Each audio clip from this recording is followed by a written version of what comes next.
Iglesia, Casa de Oración en Sacramento, capital de California, con nuestro pastor Arístides Méndez.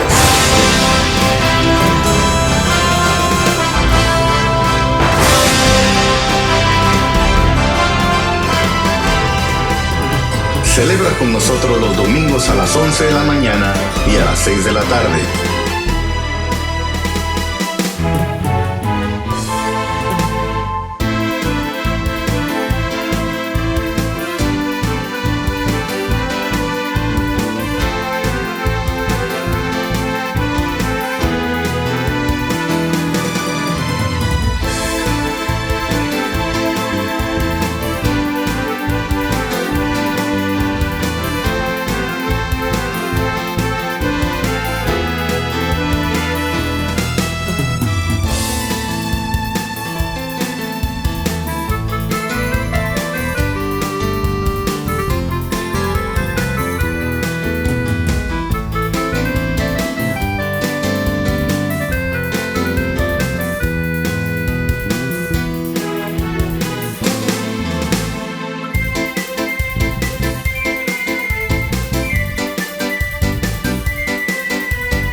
Estamos aquí invitados. Muchas gracias a Apóstol Sergio Enríquez por habernos dado esta oportunidad tan preciosa de poder llegar a miles y miles y miles de personas que están muy reunidas para estar disfrutando la palabra de Dios que se comparte desde este ministerio.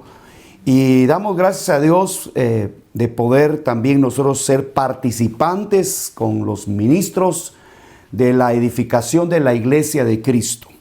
Y en esta oportunidad queremos compartirles a ustedes la palabra de Dios que está escrita en la carta de los Efesios. Me gustaría que leyéramos la escritura, capítulo 1 del libro de Efesios, desde el versículo 15 hasta el número 23. Y dice así la palabra de Dios. Voy a rogarle que usted me ayude. Dice: por esta causa yo también, habiendo oído de vuestra fe en el Señor Jesús, de vuestro amor para con todos los santos, no ceso de dar gracias por vosotros, haciendo memoria de vosotros en mis oraciones, para que el Dios de nuestro Señor Jesucristo, el Padre de gloria, os dé espíritu de sabiduría, fíjese bien, y de revelación en el conocimiento de sí mismo. Versículo número 18. Alumbrando los ojos de vuestro entendimiento, para que sepáis cuál es la esperanza a que Él os ha llamado, y cuáles las riquezas de su gloria, de su herencia en los santos. Versículo 19. Y cuál la supereminente grandeza de su poder para con nosotros los que creemos, según la operación del poder de su fuerza. Como todos sabemos y todos estamos en este tiempo viviendo momentos muy difíciles por estas situaciones que han salido por el mundo, enfermedades, pestes y el virus que nos atacó a toda la humanidad. Gracias a Dios que hoy hemos regresado a los templos, hemos regresado a las congregaciones y hay preguntas, hay cosas que la gente tiene dudas acerca de qué vamos a hacer, qué va a pasar, cómo vamos a continuar la iglesia, cómo vamos a continuar las reuniones, cómo vamos a continuar la edificación del cuerpo de Cristo. Y déjeme decirle que una de estas mañanas, ya cuando después de 4 meses que el gobierno autorizó abrir las iglesias, una de estas mañanas yo me levantaba un poquito preocupado y un poquito pensativo. Y vinieron a mi corazón algunas preguntas Por ejemplo, ¿qué vamos a predicar después de esta situación, después de esta pandemia? Cuando ya regresemos a leer, ¿qué vamos a predicar? Otra pregunta, otro pensamiento que surgió en mi corazón fue: ¿cuál va a ser la actitud de la iglesia? ¿Cuál va a ser la actitud de los ministros? ¿Cuál va a ser la actitud de la congregación cuando regresen a la reunión de la iglesia, a la congregación de los santos? Todos sabemos que se adora, se canta, se ministra al Señor, pero también la palabra de Dios que se va a dar, ¿cuál es? Y esos pensamientos venían a mi corazón, a mi mente, y entró una preocupación porque, como le decía a mi esposa en unos momentos, y que ahora qué vamos a predicar, cuál va a ser el mensaje que tenemos que dar después de esta pandemia, que todavía estamos luchando contra ella. Y buscando entre la Biblia, buscando entre las cosas que nosotros sabemos que tienen la verdad y la dirección del Espíritu Santo, me encontré con esta carta que escribió el apóstol Pablo a los hermanos que estaban reunidos en Éfeso. Y encontré precisamente, al entrar a leer la carta, encontré que Pablo, en su introducción a la carta, empieza a hablar acerca de ciertas doctrinas que son bien importantes, que son bien interesantes, y a pesar de que son mencionadas por él en su introducción de la carta, pareciera ser como que el Espíritu Santo estaba guiando al apóstol Pablo a escribir esta carta, porque él no estaba ahí, no estaba presente, solo era una carta, un mensaje. Pero como que el Espíritu Santo le estaba dando a conocer la condición de Éfeso, de la iglesia que estaba en Éfeso. Porque inmediatamente, como hemos leído en el versículo 15, dice Pablo: por esta causa yo también, habiendo oído de vuestra fe en el Señor Jesús y de vuestro amor para con los santos, no paro, no ceso de dar gracias a Dios por vosotros en mis oraciones, para que el Dios nuestro Señor, el Dios de nuestro Señor Jesucristo, el Padre de gloria, os dé espíritu de sabiduría y de revelación. Y me detuve en ese momento porque realmente, hermano, ahí fue donde Dios me enfocó y empezó a revelarme su palabra, a darme la contestación de lo que yo le había pedido. Y se hicieron 3 preguntas, se hicieron 3, digamos, no 3 preguntas, sino como 3 puntos principales en las cuales yo quiero hoy tocar este tema, debido a las preguntas que yo me hice cuando me preguntaba: ¿qué va a hacer el cristiano hoy al regresar? ¿Va a seguir en el trajín espiritual que venía? ¿Va a seguir con la misma fuerza o va a aumentar su fuerza en la búsqueda del Señor, en la búsqueda de lo espiritual? Porque ahora que ya tenemos algunos días de estar en la congregación, nos hemos dado cuenta de que hay personas que ya no regresaron. Hay personas que se debilitaron en todo este tiempo. ¿Por qué? Porque surgió un espíritu como no solo de inseguridad, sino que un espíritu que los atrapó debido a largo periodo donde no fueron edificados. Hay gente que, gracias a Dios, y siempre hay remanentes fieles, mis amados hermanos, que saben cómo buscar a Dios, no bajan la guardia, se mantienen en contacto con la Biblia y no dependen mucho de la iglesia. O podríamos decir como la gran cantidad de cristianos que dependen de la iglesia. ¿Por qué? Porque no han crecido, no han madurado, no han desarrollado. Es cierto que la iglesia es importante porque ahí es donde edifican los ministerios. Es cierto que la reunión es importante porque ahí se desarrollan los dones del Espíritu. Ahí se puede mostrar el amor como lo hacían los de Éfeso.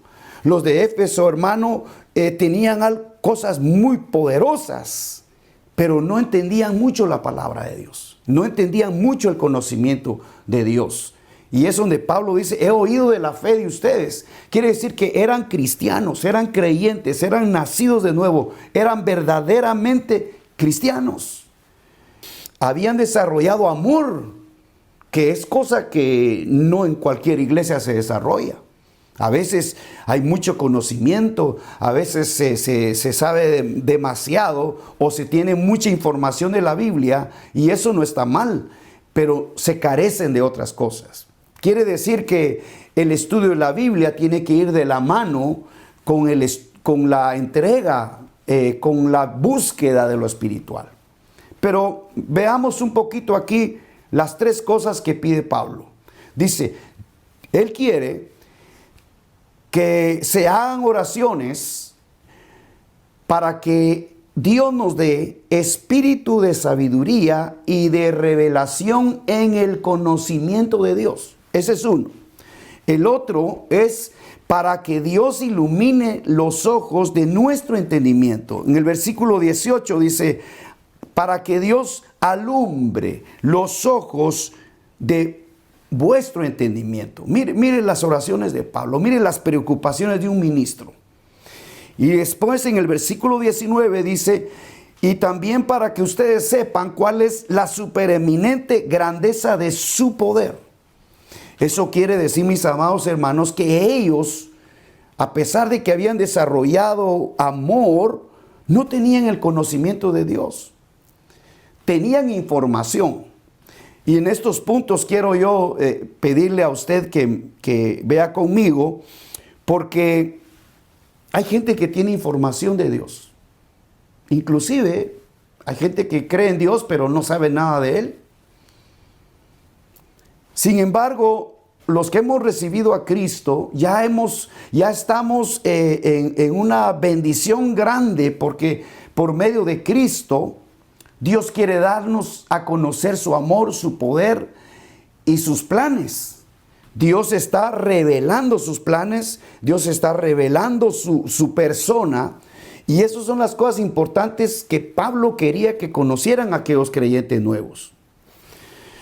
Hay tres oraciones, yo las escribí por aquí. Hay tres oraciones donde Pablo en esta carta está interesado que se hagan en las iglesias. Y la primera oración la encontramos en Efesios capítulo 1, versículo 17 al 20, donde dice que pidamos a Dios y que los ministros pidan a Dios que Dios les alumbre, que Dios les dé espíritu de sabiduría y de revelación, y que Dios les alumbre el entendimiento para que puedan conocer a Dios y también para que puedan conocer su grandeza.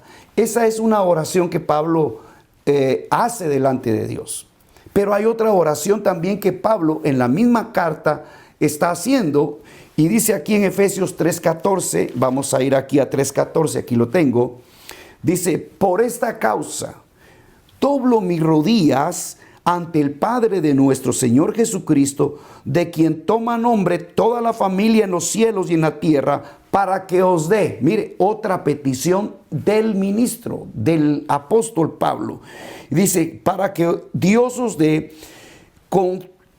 conforme a la riqueza de su gloria, el ser fortalecidos. Mire, está pidiendo que seamos fortalecidos con poder en el hombre interior por su espíritu. Quiere decir que hay una oración, si usted continúa leyendo hasta al versículo 20, usted se va a dar cuenta que ahora ya no está pidiendo una oración individual, sino que está pidiendo una oración congregacional, una oración de grupo, una oración ya no es individual ni personal, sino que ahora está pidiendo para que toda la iglesia se una y se edifique mutuamente. Hay otra oración que Pablo también deja ver en esta carta y está en capítulo 6 de Efesios, aquí lo vamos a leer, y dice así el versículo 18, dice, orando en todo tiempo con toda oración y súplica en el Espíritu, y velando con ello con toda perseverancia y súplica por todos los santos. Pero mire el versículo 19, dice, y por mí, a fin, o sea, es el propósito. Le está diciendo que ahora ellos oren por él. Dice, y por mí, a fin de que al abrir mi boca me sea dada palabra para dar a conocer con valor o denuedo el ministerio del evangelio. Mire qué bonito el espíritu de un apóstol. Ora por sus creyentes por individual y también ora por la congregación para que se desarrollen como cuerpo y conozcan todo lo que Cristo ha ganado para la edificación, para la vida espiritual de la iglesia. Y también, hermano, dice, oren por mí. O sea que Pablo sabía, hermano, que no era nada más de hablar o dar información o preparar un mensaje, trazarlo de la mejor manera que uno puede, sino que él quería que la gente, que el pueblo de Éfeso o el pueblo que lo estuviera escuchando, oraran por su ministro. Porque al fin y al cabo, hermanos, nosotros somos hombres, tenemos defectos, tenemos fallas. Dice la palabra que a Dios le plujo poner este tesoro en vasos de barro. Y entonces lo que encontramos aquí, hermano, es que tanto la responsabilidad del ministro, el verdadero siervo, el verdadero llamado, tiene la responsabilidad de orar por cada una de las ovejas cuando ve que su desarrollo no avanza. Y también tiene la responsabilidad de orar por su pueblo, por la congregación, para que se desarrollen como cuerpo de Cristo. Pero mire la humildad. Y siempre, hermano, es algo que se vio en el apóstol Pablo. La humildad que él tenía. Si el ministro, hermano, que lo cubre, es un hombre humilde, le va a decir que oren por él. ¿Por qué? Porque hoy encontramos muchos ministros muy bien preparados, hablan muy bonito y podrían darnos una disertación teológica. Pero si no hay esa revelación, si no hay ese apoyo del que lo llamó, que es el Dios eterno, el Cristo y el Espíritu Santo, si no hay un apoyo del Espíritu Santo, esa información o ese mensaje solo va a ser información. Por eso nosotros vemos aquí que Pablo dice, oren por mí para que al hablar no hable cualquier cosa, no me distraigan las cosas de este mundo o de hacer unos conceptos humanos.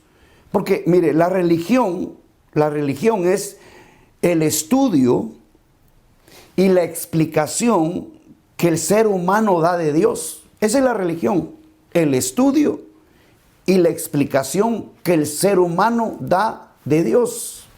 Pero es muy aparte, cuando es Dios el que explica, cuando es Dios el que revela, cuando es Dios el que da la inspiración, cuando es Dios el que llama al ministro. Qué importante, hermano, es la oración por el ministro.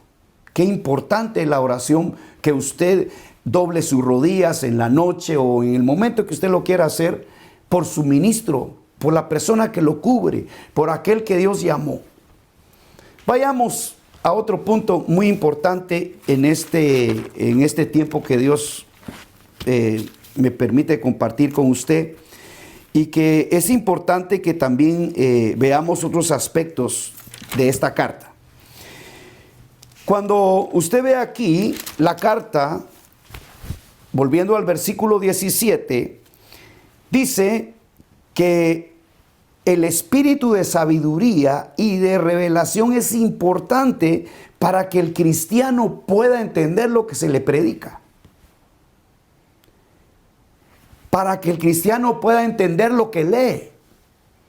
Porque si no hay luz, si no hay revelación, si no hay espíritu de sabiduría de parte de Dios, el creyente puede asistir años y años a la iglesia que no va a crecer.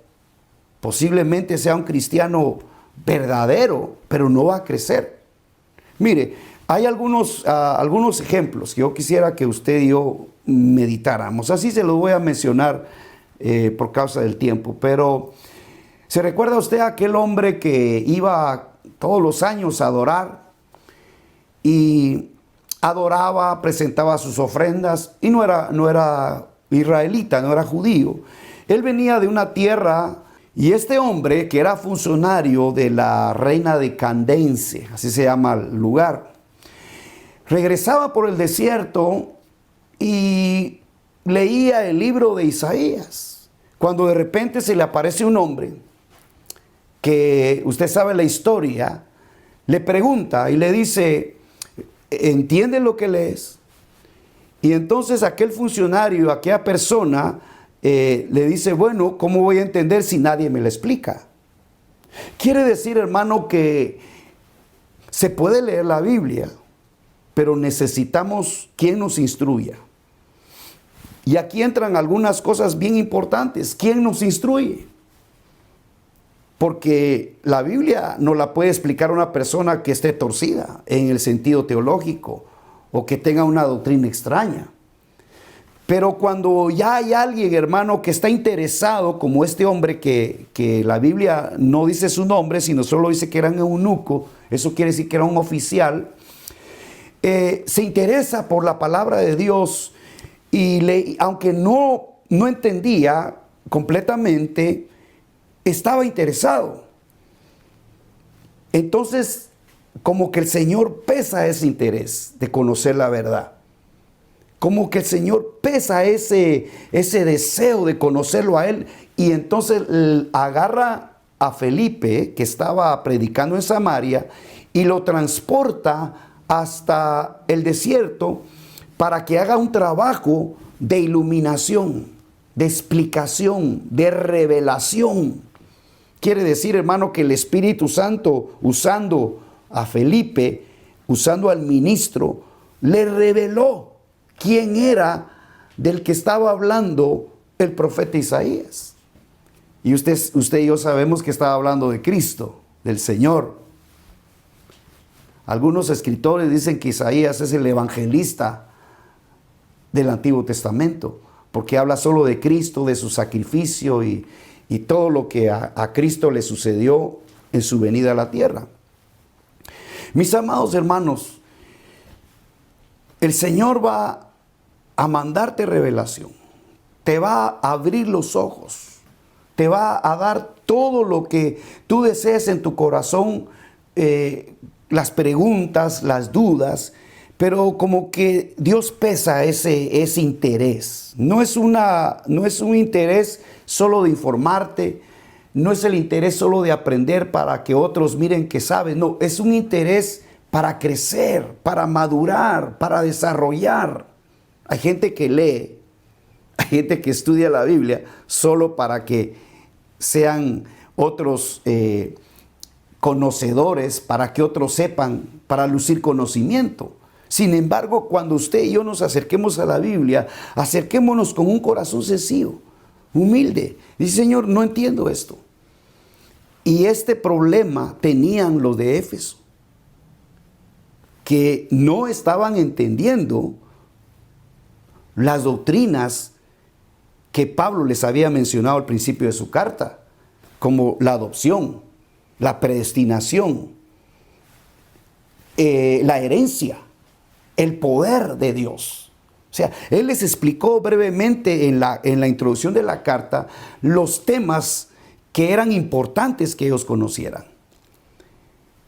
Y entonces se da cuenta que ellos no tienen revelación. Son cristianos, pero no tienen revelación. Son cristianos, pero no tienen sabiduría. Usted sabe que hay sabiduría humana. Y con esa sabiduría humana, el hombre trabaja y el hombre hace cosas muy, muy bellas, muy buenas. Pero eso no nos ayuda a conocer a Dios. Santiago dice que hay sabiduría terrenal, humana, y hay sabiduría diabólica, y hay sabiduría divina. Para que nosotros como cristianos, como hijos de Dios, nacidos de nuevo, podamos desarrollarnos, tenemos que pedirle a Dios la sabiduría que viene de Dios, que no se puede adquirir en ninguna universidad, en ningún centro teológico. Puede haber instrucción, puede haber ahí cómo leer o cómo aprovechar, cómo hacer un estudio, pero no existe la revelación. La revelación solo te la va a dar el que quedó encargado de llevarnos a toda verdad, y es el Espíritu Santo de Dios. Por eso, cuando alguien se convertía en el antiguo, en la iglesia del principio, cuando alguien se convertía, hermano, era urgente que se llenara del Espíritu, era urgente, la gente quería ver que se llenaran del Espíritu Santo, porque es el Espíritu Santo el que va a revelar lo que está escrito, porque la letra mata, pero el Espíritu da vida. Mis amados hermanos, aparte de que no tenían sabiduría revelada, ni revelación de la palabra de Dios, ellos tenían otro problema. Y es que tenían los ojos del corazón o del entendimiento cerrados. Eran ciegos. Eran personas, hermano, que no sabían cómo caminar en la vida espiritual porque no tenían el conocimiento revelado, que es el único que hace cambiar. Mire, por ejemplo, usted y yo estamos aquí en Cristo Jesús por una razón. No sabíamos teología, no sabíamos nada de la Biblia, posiblemente algunas cosas, pero nosotros estamos aquí porque hubo una revelación. El día que nos predicaron a Cristo, el día que leímos algo de Dios, ese día que usted nació de nuevo, hubo una revelación.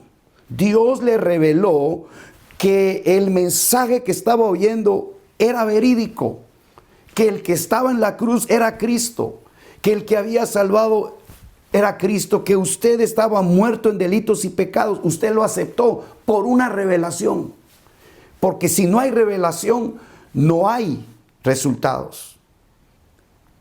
¿Por qué las personas han aguantado tantos años? Problemas en la iglesia, en el trabajo, en el hogar, de toda clase de problemas. ¿Por qué? Porque tuvieron una revelación. Son cristianos, 5, 15, 10, 20, 30 años, y son cristianos. No han sido perfectos, no han sido personas totalmente o 100% santas. No, pero están todavía en la iglesia, todavía en la fe, todavía creen en Cristo por una revelación, una revelación. Les reveló el Padre que ese que estaba en la cruz era el Hijo de Dios. Como se lo reveló al ladrón de la cruz, como se lo revelaron a Pedro. ¿Y ustedes quiénes dicen que soy? Y Pedro dijo: tú eres el Cristo, el Hijo del Dios viviente. ¿Y qué dijo el Señor? Se admiró, dijo: no, esto te lo reveló mi Padre.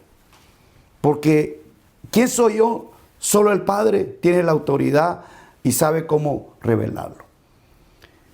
Mis amados hermanos, si hay en el versículo 18 una ceguera en un cristiano, no va a poder caminar, no va a poder seguir. Seremos semejantes a lo que Cristo dijo: son ciegos guiando a ciegos.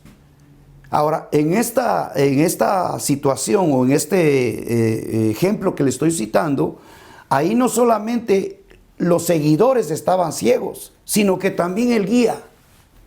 Quiere decir que si un pastor es ciego, no tiene los ojos del entendimiento abiertos, no tiene sabiduría de Dios, revelación de Dios, va a ser alguien que va a estar guiando a personas que tampoco van a poder desarrollar.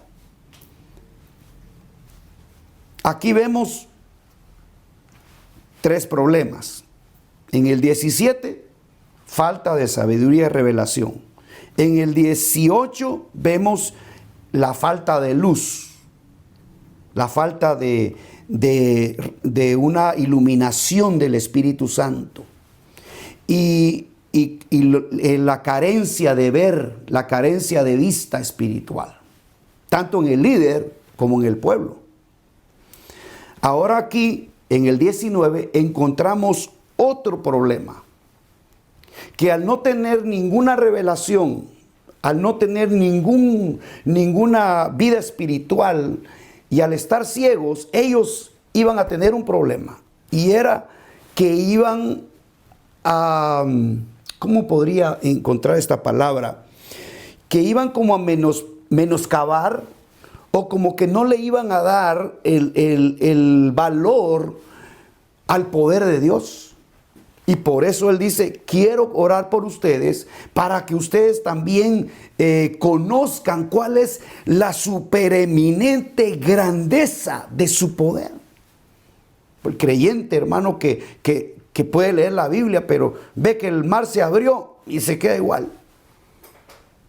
Entonces aquí tenemos un problema. Desconocían las capacidades divinas, el poder creativo de Dios. Leían el Génesis y que Dios dijo, hágase la luz, y la luz fue hecha. Y fueron cosas que, digamos, ellos pasaron por alto. No hay ninguna, como le dijera, admiración al poder de Dios. Y así constantemente en la Biblia podemos encontrar, hermano, diferentes demostraciones del poder de Dios, milagros. Oímos que la narrativa bíblica dice que las murallas fueron hundidas por el poder de Dios. Y sin embargo, historias que pasan desapercibidas, y cuando vienen los problemas a nosotros, entonces ahí se nota que nosotros no sabemos quién es Dios. Desconocemos la supereminente grandeza de su poder. Por ejemplo, usted sabe que Cristo murió en el Calvario.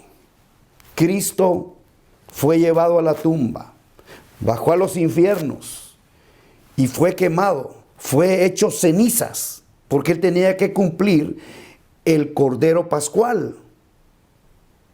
Él tenía que morir la segunda muerte. ¿Y cuál fue la manera o cómo fue la manera que salió de ahí? El poder de Dios. Dice que aquel que resucitó a Cristo, Él también nos resucitará a nosotros. Mire la superinminente grandeza de su poder. Porque le voy a decir, es fácil entrar a la tumba, es fácil, hermano, entrar a la muerte, eso es fácil. Pero ¿quién sale de ahí? Ahora la Biblia dice que al tercer día Cristo resucitó de entre los muertos, que el Padre lo levantó, no fue hallado culpable, nunca cometió pecado, y él no tenía por qué estar ahí, pero lo hizo para pagar por nosotros, por nuestros pecados, y para que hoy podamos disfrutar a Dios, acercarnos a Él. Por esa muerte en la cruz, por ese sacrificio, estamos hoy, hermano, aquí hablando con usted y dándole el mensaje de la palabra de Dios y siendo edificados por la gama de ministerios que hemos visto predicar en este retiro o en estos mensajes. Los ministerios trabajando, pero si hay ceguera, pero si no hay interés en usted de crecer, de madurar y conocer a Dios, va a desconocer el poder de Dios, la supereminente grandeza de su poder. No hay palabras que puedan decir mejor las cosas eternas y lo que Dios ha hecho para nosotros y por nosotros que el apóstol Pablo. Él encontró unas palabras, hermano, tremendas, que encierran verdades que si no es por el Espíritu Santo que nos ayuda a ver, nosotros encontramos palabras. Fuimos escogidos antes de la fundación del mundo. ¿En qué cabeza cabe eso, hermano? Fuimos predestinados. ¿En qué cabeza cabe eso? No. Necesitamos la revelación, que esos textos, que esas predicaciones se nos abran, que nuestro corazón pueda ver la grandeza del poder de Dios, para que nosotros no nos hagan entonces temblar las cosas de la vida, las cosas pasajeras. Lo que ha venido, lo que estamos sufriendo, lo que estamos viviendo, El espíritu de temor que el enemigo ha querido meter no nos va a afectar porque sabemos en quién hemos creído. Sabemos que hay poder en el nombre de Jesús. Y que a los que antes conoció, a estos predestinó para ser hechos conforme a la imagen de su Hijo. Por lo tanto, no hay cosa ni arriba en los cielos, ni ángeles, ni principados, ni potestades que nos puedan separar del amor de Dios en Cristo Jesús. Hermano, esas son palabras tan profundas que tienen que provocar en nosotros un cimiento, una roca dentro de nosotros donde nada nos va a mover. Ni filosofías, ni términos humanos, ni programas humanos o doctrinas extrañas. El apóstol Pablo, hermano, habla con palabras para a ver si logra encender aquello que se está apagando en algunos cristianos. Toda la gama, hermanos, que da él aquí de las doctrinas principales que debemos conocer los cristianos.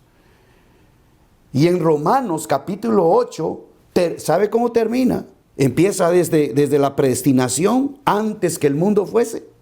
¿Y sabe cómo termina? Porque aquí no da el final, pero en Romanos capítulo 8 da el final.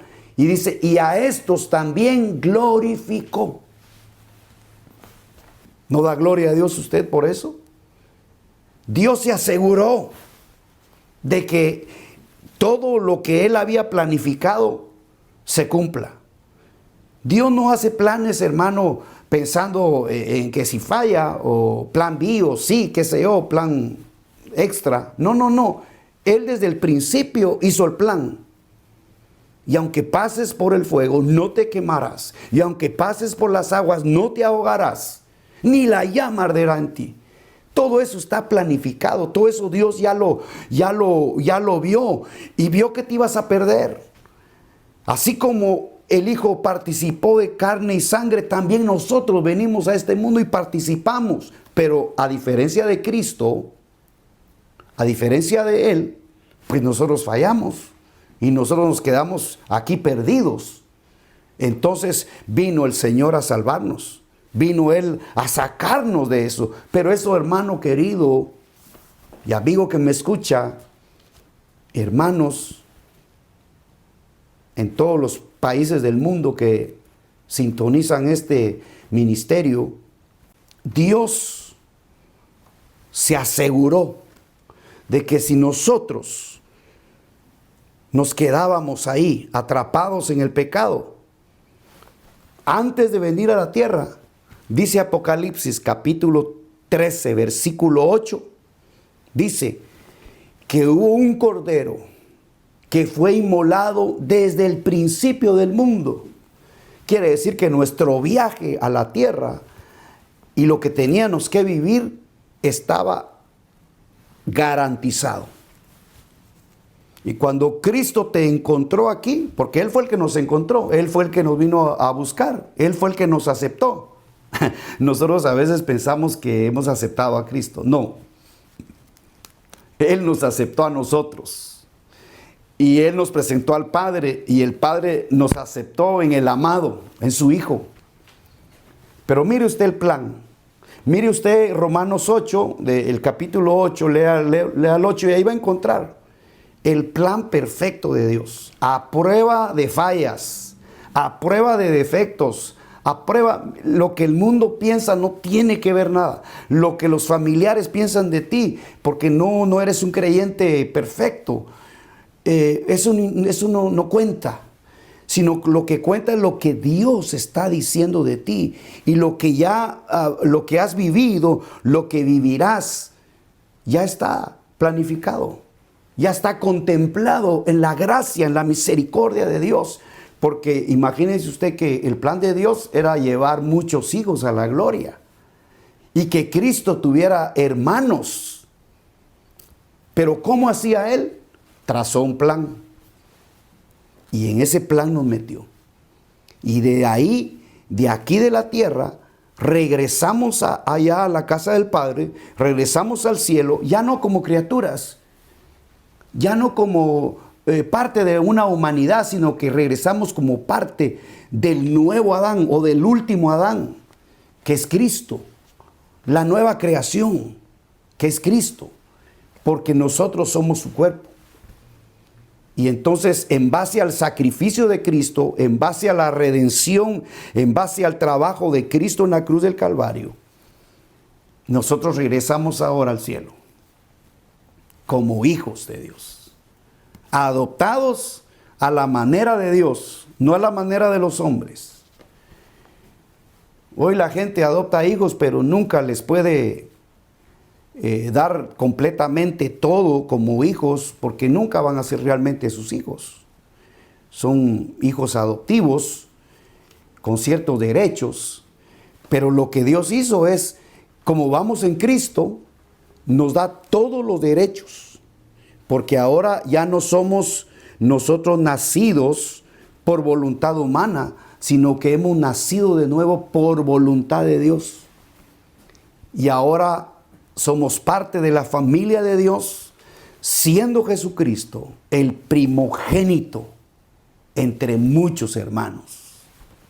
Aleluya, gloria a Dios. Hermano, hermana y amigos que nos escuchan, Dios es un Dios que quiere que todos procedan al arrepentimiento, que todos vengan a Él. Y Él, cuando tú te acercas, dice la palabra de Dios, acercaos a mí y yo me acercaré a vosotros. Mire que Dios humilde y bien interesado. Después de eso, después de que el milagro de la nueva creación, las cosas viejas pasaron, he aquí todas son hechas nuevas, tú tienes la gran oportunidad, y yo y todos los que hemos venido a Cristo tenemos la gran oportunidad de vivir una vida para agradar a Dios. Y eso se va a desarrollar conforme tu deseo espiritual, conforme tu interés de conocer a Dios, conforme de saber quién fue el que te salvó. Y esta, dijo Cristo, es la vida eterna, que te conozcan a ti, Padre, y al que has enviado. Mire, quiere decir que una vez recibimos la revelación inicial, que es Cristo, el nuevo nacimiento. Esa es la primera revelación inicial. Y después hay revelaciones que te van a ir ayudando a caminar y a desarrollar. Yo le he llamado la revelación progresiva. De la misma forma que alumbra el sol en la mañana, que va de aumento en aumento. Eso lo dice la Biblia. Que la senda del creyente es como la luz de la aurora, que va de aumento en aumento, hasta que el día es perfecto. ¿Vamos a llegar a ese día? Claro que sí, porque está en el plan de Dios. Que vamos a llegar a ser como Cristo. ¿Quién lo va a hacer? Dios. Nadie lo cree ahorita. Nadie cree que tú vas a ir al cielo. Se reirán de ti, se burlarán. No sé quiénes se burlarán, pero los que se burlen no saben el plan. Pero tú sí sabes el plan. Porque hay una revelación que va a venir, una revelación progresiva, hasta que sea una revelación completa. ¿Cuándo se va a completar? Cuando seamos semejantes a Él. Bueno, eso lo dice la Biblia. Es importante saber esto, porque si te fijas en tus problemas de ahora, en tus defectos de ahora, hermano, ¿cómo te dijera? Te vas a detener, te vas a debilitar, vas a sufrir. En otras palabras, vas a sufrir. Y Dios no quiere eso. Dios quiere que nosotros avancemos. El apóstol Pablo le pide a Dios que los de Éfeso, que han sido buenos creyentes, parece que habían alcanzado un nivel de amor muy interesante, necesitaban comprender el plan de Dios. Necesitaban ver. Necesitaban, hermano, luz. ¿Se acuerda de aquel hombre que estaba en el monte Carmelo? Creo que era el monte Carmelo, ahí donde vivía Elías. Dice que este hombre era sirviente de un siervo de Dios, que tenía revelación, que tenía poder, vaya si no, ¿verdad? Hacía caer fuego del cielo. Y sin embargo, a pesar de que vivía con un hombre que hacía milagros y maravillas y estaba viviendo a la sombra de Elías, hermano, nada más y nada menos que el profeta Elías. Y cualquiera piensa que porque alguien anda con el pastor tiene revelación o tiene sabiduría. Y no, este pobre hombre, viendo todo lo que él había hecho, porque este señor, bueno, vamos a llamarle hermano, ¿verdad? Este que servía al profeta, vio cómo cayó fuego del cielo cuando levantaron el altar allá con el pleito con los profetas falsos, ¿se recuerda? Él había estado presente, si el siervo ahí tenía que andar con él. Y después de haber visto todo eso, se van a un monte y ahí el profeta le dice, ve a ver si va a llover. Ve a ver qué ves en el cielo. Y dice que él salió a ver así hacia el mar y no vio nada. Y no hay nada, maestro. No veo nada. Y tenía razón, no veía nada, pues estaba ciego.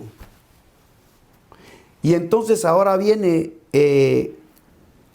dice la Biblia que lo mandó, creo que 7 veces creo que lo mandó. Ve a ver y nada, ve a ver y nada. Pero en una de esas idas, hermano, pudo ver. Dice, ya veo algo. Una nube que se levanta a lo lejos. Oh, le dijo. Mire, ya sabía el profeta Elías, ya sabía que iba a caer aguacero, iba a llover. Y le dijo, vete a avisarle al rey que el agua ya va a caer y que se vaya pronto. Mire, hermano, eso es lo que necesita hoy la iglesia. Y nosotros como ministros estamos comprometidos a orar por usted. Y usted comprométase por orar por su pastor.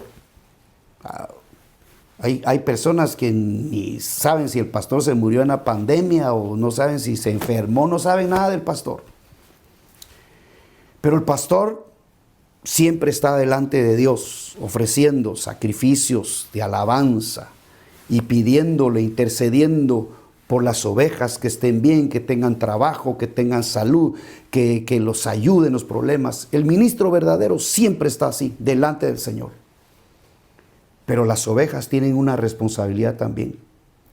Como ovejas nosotros tenemos la responsabilidad de orar a los ministerios que nos cubren y de ponerlos delante de Dios para que les dé la fortaleza, el conocimiento, la revelación. Quiero terminar haciendo una oración por usted y usted haciendo una oración por mí. Y vamos a pedirle al Señor, ministerios, ministro e iglesia, orando delante de Dios para que nos sea dada la sabiduría divina, la revelación divina, para que nosotros al predicar lo prediquemos con éxito, con denuedo, sin miedo, con valor, no temiendo ni a las leyes, ni temiendo a señalamientos, sino que con valor. Pero eso viene de Dios. Y usted, hermano, es el que tiene que orar por esto. Y nosotros continuaremos orando para que Dios le abra los ojos, le dé espíritu de sabiduría y de revelación, y que usted conozca la supereminente grandeza de su poder. Oramos todos. Padre, te damos gracias, Señor, te bendecimos por este tiempo tan hermoso. Pedimos con el apóstol Pablo, pedimos con los demás ministerios aquí que hemos estado llevando la palabra que tú nos has dado, Señor. Te pedimos que abra los ojos del entendimiento, que traigas espíritu de sabiduría y de revelación a tu pueblo, y que todos mis hermanos, juntamente con los ministerios, Señor, a que nos has llamado, podamos conocer, que podamos entender tus planes, que podamos conocerte, que podamos deleitarnos con la revelación de tu grandeza y que podamos entender el misterio de Cristo que ha sido también revelado ahora a nosotros y que en otro tiempo estuvo oculto, pero que ahora nos has revelado el misterio de Cristo, que podamos entenderlo, que podamos disfrutarlo, para que así nosotros, los ministerios y la iglesia, crezcamos en amor, como un cuerpo bien edificado, como una iglesia bien sólida, hasta la venida de nuestro Señor Jesucristo, porque tu plan se cumplirá. Te pedimos, Señor, también por los problemas que puedan existir, problemas financieros, problemas de matrimonio, problemas en la familia, problemas de trabajo y distintas situaciones que vienen. Oramos por esas peticiones, por ese dolor, por esa angustia, por esa tristeza. Consuela, Padre, a los que están desconsolados y que puedan meditar en esta carta para que conozcan el poder, la fuerza de tu poder. Gracias, Padre, en el nombre de Jesús. Amén y amén.